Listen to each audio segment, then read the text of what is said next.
Welcome back. Glad to be here again on another episode of Describe TV, sponsored by Actual Human.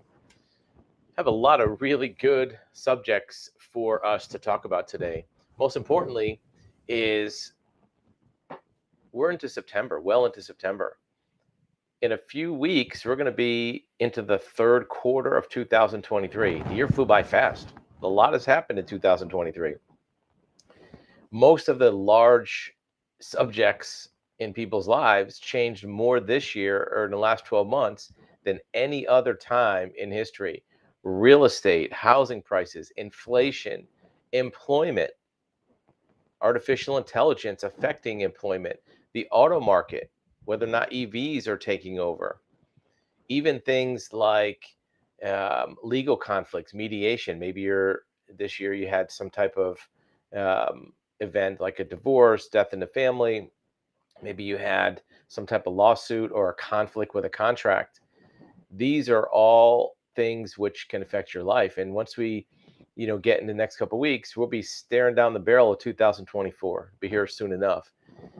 So it's really good now to look at what the rest of this year is going to look like. How will 2023 play out, right? What's going to happen to real estate prices? What's going to happen to the car market? There's a big strike looming at the UAW. All three domestic manufacturers are looking at work stoppages. What about the construction industry? We're going to give an insight from our general contracting business, what's happening with construction. But the big three that everybody likes to keep their finger on the pulse of is what's happening with real estate, what's happening with interest rates and employment. Those are the things that affect everything else that we talk about. And there's another kind of hidden risk that people are overlooking quite a bit, and that's to do with the cyber risk. This week there was a huge hacking event in Las Vegas, and whether or not you care much about Las Vegas or not really doesn't matter. This can happen anywhere. This was a hacking event which took over the computers of the MGM Hospitality Network, and they have 3 or 4 casinos in Las Vegas, several in other parts of the country, and people couldn't check into their rooms in the hotels. They couldn't gamble at the casino.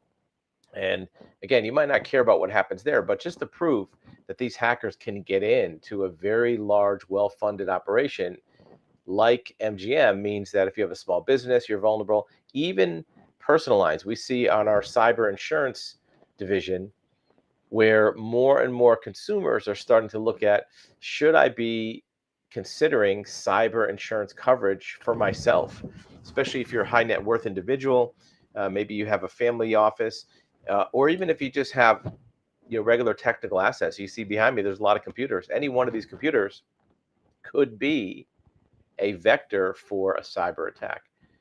So all of those will be subjects for our conversation today. The most important thing that people want to see is what is happening with real estate. 2 big factors: pricing and interest rates. So when you look at pricing, people say, well, the prices are really high. Of course, they're going to go down, right? Prices go up, must come down, right? It's a very common refrain in real estate. There was a bubble in 2008, prices crashed. So because of those observations, a lot of people think, well, prices went up, they have to come down. Or they think, well, interest rates went up, so that means the house prices must come down, because when interest rates get higher, people can't afford as much house, so they're going to sell cheaper. Well, those common perceptions may not be as relevant in today's market. Here's why. The reasons that in the past house prices fell, and they only have fallen 2 or 3 times in history and for a short period of time.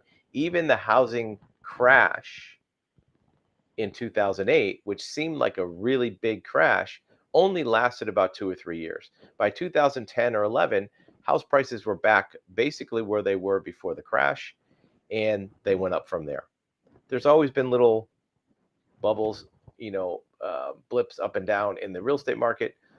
but it's never really gone down over a long-term basis. And the reasons that prices ever did go down, none of those reasons exist today. And that's why we're going to talk about employment, because employment is one of the things that could affect the housing market. So, what could make prices go down? Well, one of the things could be that there's more sellers than buyers. That's what happened in 2008. There were people who had purchased 2 or 3 or 4 homes to rent out, to flip. They got interest only mortgages. They really weren't eligible for a mortgage, but the mortgage industry was so loose and lax, they were giving mortgages to anybody. That's not happening now. That hasn't happened since then. So for the last 10 years, all the mortgages that were put out there were very highly underwritten, very highly rated. So there's not people in homes that shouldn't be in homes, they can't afford it, that are struggling. And they all have very low interest rates, so their payments are low. So there's going to be few people that are forced to sell as distressed owners or urgent sellers or forced sellers. There's going to be a few. Somebody might lose their job. Somebody might, um, have a family event, right, and need to sell their house. Death in the family, maybe. However, in today's market, the way prices have gone up, those houses get snapped up quickly. People who don't need to sell fall in the category of somewhere between don't want to and can't. And when I say don't need to sell, it means they don't need to sell badly for some reason. So if you're thinking maybe we'll upgrade our house, maybe we'll sell our house and buy something in another area, maybe more land, maybe bigger house, maybe a different town. They don't have to, they just want to. It's a discretionary purchase. Like, I just feel like buying a blue shirt today. You don't have to do it, but it would be nice. Those sellers are effectively blocked from selling in the market. Why is that? Well, we all know the answer. It's because of interest rates. These sellers have an interest rate that is very low, 2%, 3%, maybe 3.5%, 4%. If they sell their house, and even if they bought an equivalent home somewhere else, they're going to double or triple their mortgage payment, because now they have to get a new mortgage. When you sell your house and buy a new one, your old 3% mortgage is gone. You have to get a new mortgage at the market rates. And that's going to put people in a position that, you know what, I might think about selling, but guess what? I'm not going to do it. It's just not worth it. They may put an addition on instead. And we'll talk about the building construction market doing building here in a minute. So where does that put the real estate market? Well, don't take my word for it. As always, we never want you to do that. Look at what the experts are saying. Here, the experts are saying that the fall in home prices might already be over. The crash might have already happened. This is Wall Street Journal front page, right? Quick recovery in prices suggests housing downturn could be shorter, shallower than expected. Sure, beginning of this year, there was a little bit of a blip. In some places, it wasn't even that the prices went down. It's just that they didn't go up as much,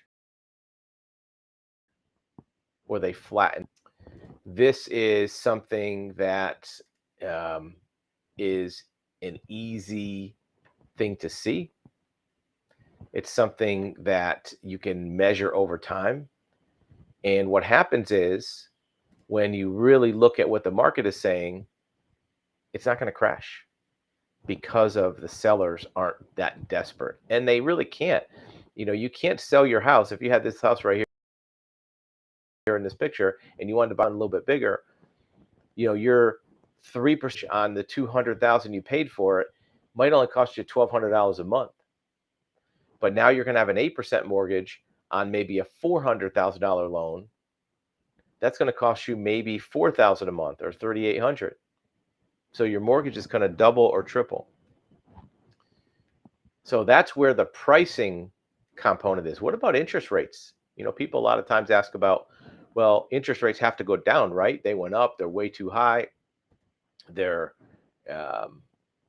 they shouldn't be at this value. Well, what goes into interest rates? Well, one of the biggest factors is the Federal Reserve rate. Federal Reserve rate. The Federal Reserve is an entity that controls um, the lending rate that the Fed Bank gives to borrowers. And the reason that that changes, not that the Federal Reserve wants to make more money, it's that they use it to control inflation. So when inflation goes up, the Federal Reserve jacks up the interest rates to slow down the economy so prices don't keep going up. It's their way of putting a throttle, putting the brakes on inflation. So when inflation is going up, they have to use that. Well, they've done a few rate increases over the last few years from 3% to almost 8. Are they going to do more? Well, it depends on inflation. Well, what does it say about inflation? US inflation accelerated in August, partially because of gasoline, but there's other things too. Consumer prices rose in August at the fastest pace in more than a year. So if they were raising interest rates for the past year and it didn't work, what do they have to do? They're going to have to do more. So if you think interest rates are going to come down, they're probably not. We've said it before. We predict that interest rates will be in the low to mid eights by this time next year, summer or fall of next year, 8.4, 8.6, somewhere in that range, and probably will be right around 9% by 2025.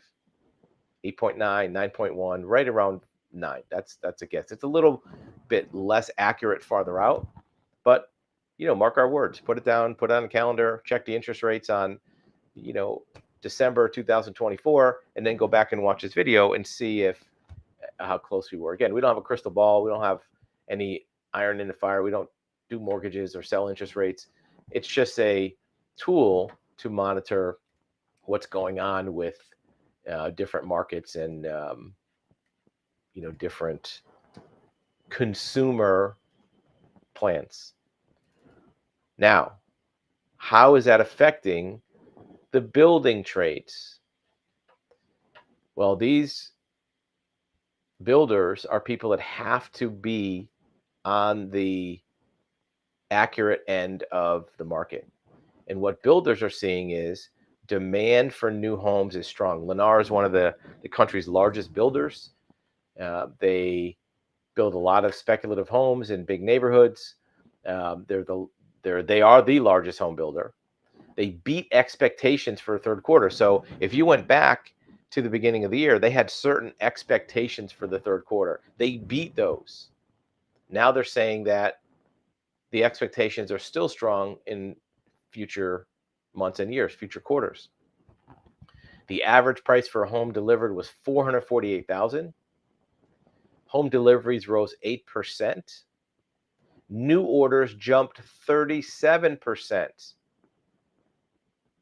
So that's a big deal. Not only did the sales go up, but the number of orders went up. That means that people are still looking to buy homes, even with the interest rate. Short housing supply absorbed by strong primary and demand continue to define a strong sales environment. Home builders continue to use incentives to offset interest rates. So they're using a little bit of the money from the purchase price to maybe buy down the interest rates. In the fourth quarter, Lennar expects to deliver about 22,000 homes. That compares to they delivered 18,000 in the last quarter. So it's going up. This is going up. Builders are benefiting quite a bit from this market. And you might think that, well, if interest rates are going up, then builders should be doing bad because they're not selling as many homes. But they are, because that's the only source of inventory. People aren't selling their resale homes, as we talked about. They want to stay in them. They want to keep your 3% mortgage. You don't want to mess with that, do you? I mean, that's a big deal. The other very large purchases that people look at is vehicles, motor vehicles. The thing that's affecting the market more than anything else right now is electric vehicles. even if you're not in the market for an electric vehicle, even if you're not planning to buy one, the fact that the manufacturers are in like the middle of a switchover, they're in a very vulnerable position. They're still building gasoline vehicles, so-called ICE, internal combustion engine vehicles, but they're in the process of switching over to EVs. They may not want to, but the government has said by 2030, you have to have more than half your vehicles sold be electric vehicles. And they're telling consumers you have to be driving electric vehicles. Whether you like it or not, that's where the coercion, for lack of a better word, is. And that's affecting all vehicles because they're switching over to electric vehicles. They're producing less gasoline vehicles, so the prices are going up. And here is a perfect example of where manufacturers, dealers, and even consumers are with electric vehicles. Here is a conference that had to do with dealers, automotive dealers. It was called the Retail Future.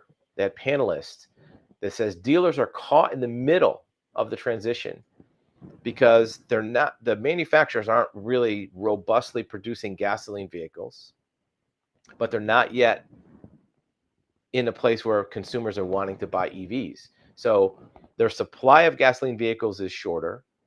The demand for EVs isn't great. So where does that put the dealers? In a bad spot. Why aren't people buying EVs? Affordability is one. They cost more money. Range anxiety is another, meaning that people are worried about if they're going to be able to get to where they're going. So dealers are not only caught in the middle, but retail consumers are as well. And this range anxiety is real. Look, there was a government, I think it was a cabinet member, energy secretary, that did a major road trip to prove the viability of electric vehicles. They drove from like Chicago to Atlanta, something like that. And they had a bunch of EVs on this tour to show that you can do a long trip. Well, they were finding that a lot of the charging stations weren't working. They were broken. In fact, they found one, there was a lead driver, a scout driver ahead that was checking out all these charging stations, and they found one that was working. So they blocked that space so nobody else could use it. So when the convoy got there, they could use it. Well, ironically, they blocked it with a gasoline engine car, right? And there was a lot of other EV drivers pulling up and saying, hey, I want to charge up. And they say, no, you can't. So that's an example of in the real world where EVs are still not quite ready for consumer confidence.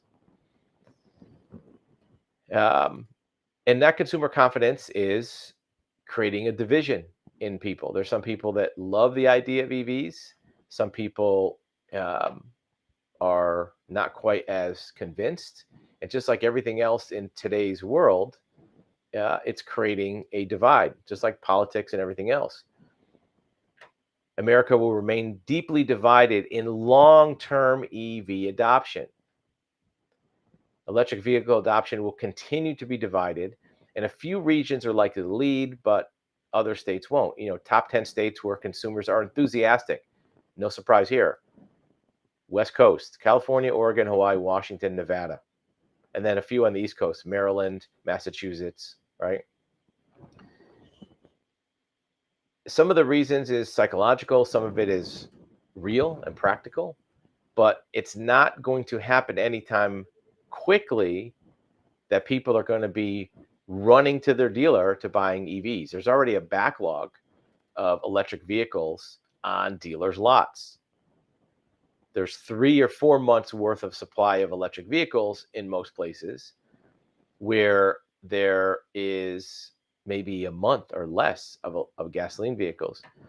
In order to try to accelerate that, the government is trying to put incentives.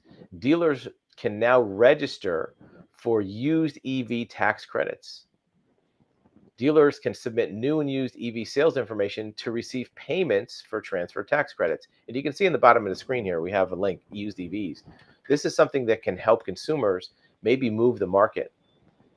Dealers will be able to sign up for pre-approval for point of sale tax credits for new and used vehicles. What that means is instead of the consumer having to wait for their tax credit for a refund when they buy an electric vehicle, they can instantly apply it to their purchase. So the government is really wanting to accelerate this switch over to EVs.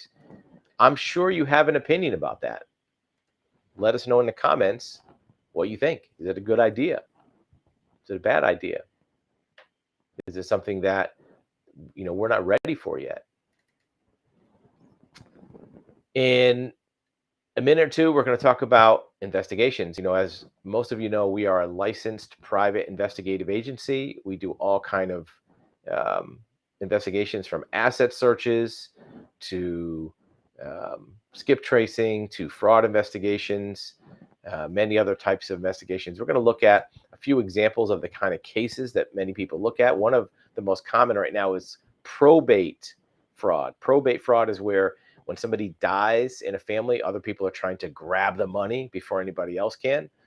There's also digital forensics, where your devices might be being used to monitor you, your cameras, your GPS, even your emails. And there's even some cases that we work on that have to do with bank fraud. So when somebody has their money in a bank and somebody artificially uses their identity to take the money out, it's worse than identity theft for credit, because it can actually take your money, not just credit that you can't get back. So stand by briefly. We're going to take a quick break. And when we come back, we'll talk about those investigative things. And if you have any questions or things you want to ask a private investigator, put those in the comments so we can have a good conversation about the investigative subjects that are of interest to you. So stand by briefly. We'll be right back.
All right, I told you it would only be a minute. So how exactly does probate fraud work, and how is that one of the most common ways that people are defrauded? Look, anytime there's a large amount of money at stake, people are going to try to grab it. And one way that a lot of people can relate to is, let's say that you are involved with a divorce, and at the time of the divorce, there has to be a distribution of assets. Well, the way that's done is the assets are itemized, they're listed, and then they're divided per what the rules are and the parameters of that state and the specifics of that marriage. But a lot of times when that happens, one of the parties might try to take some of the assets and pull them out, hide them, conceal them before they get split apart. That way they get more. That's something everybody can realize that could happen. Well, how does that work in a probate case? Well, in a probate case, the same thing can happen. When somebody dies, or even if they're about to die, many people around them, their friends, their relatives, close relatives, can realize, Grandpa Joe's going to be dying pretty soon, or he's recently deceased. He's got a house, bank account, stocks, all these things, vehicles, and I want to get my hands on them. I'm not sure if I'm going to get them in his will, but I don't want to wait around to find out. So what they'll do is they'll start diverting these assets away before it goes to probate. They'll maybe transfer the car to somebody else's name. They'll maybe quit claim a real estate deed, maybe take money out of the bank account maybe hide a bank account. Now, when that will goes to probate and the executor of the estate looks at all the assets, they don't see those assets because most executors don't run an asset search to find out what assets are there. They just go by what they're told by the relatives, by maybe what is a listing of assets from, some printout from a bank account. Many times it misses assets that somebody else has what's called fraudulently conveyed. Fraudulent conveyance, very common method. So what you do, it's real simple. You just get an asset search on the person who's deceased or about to become deceased. Maybe they're in hospice, maybe they're in the hospital, and you see what's there to make sure that it's being distributed properly. This is a very difficult thing because, look, even in a divorce, it's the wrong thing to do, but at least those two people are fighting with each other. They hate each other. There's a reason to try to screw over the other person. In a probate case, these people are presumably family members that are still together. You have to see them on family reunions, right? So you're stealing from your own family. If that's happening to you, you want to know about it. Even if it's not about the money, you want to know that it's happening so you know how to deal with that person in the future, maybe not trust them. So you don't want to take any chances on not knowing about probate cases. So that's the reason we say that, and it has to do with 2023. We saw the biggest spike in probate fraud this year than any other time in the history of our company. It's probably has something to do with the economy, probably has something to do with the fact that people are a little bit less honorable than they were, and they think they can get away with it. It's something that, people think they are bulletproof on. Next subject that's very important to a lot of people is artificial intelligence and employment. Here's the headline. Stop the presses. A lot of people are worried that they're going to lose their jobs to tech, and tech means AI. Growing fear comes as AI tools can now perform jobs like writing and coding. And this is true. Artificial intelligence is really being deployed. In fact, it could probably be used for more jobs than it is being deployed in now. The only reason it's not is because the company hasn't caught up yet, hasn't caught up with the AI boom. There are AI roles that can do copywriting, coding, programming, website creation, customer service. Even there's a restaurant that has an AI wait staff that takes orders and delivers food. There's almost no job that's safe.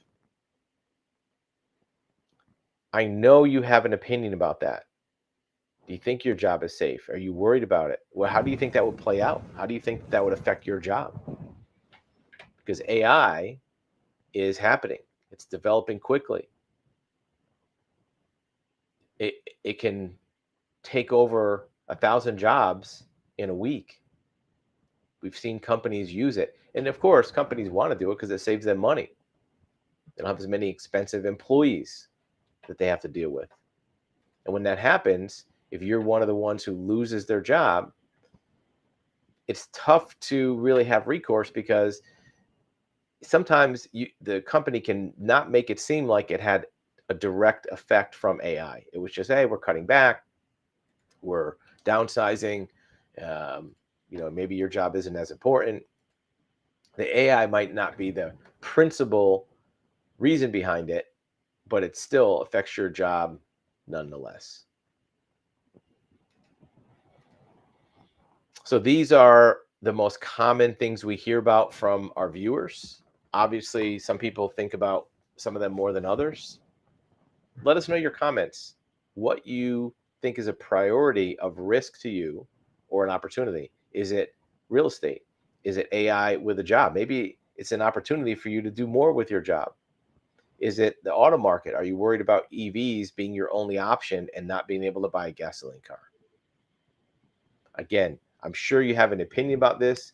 We'd love to hear it so we can feature it in the next video. Have a great weekend, and we'll see you next time.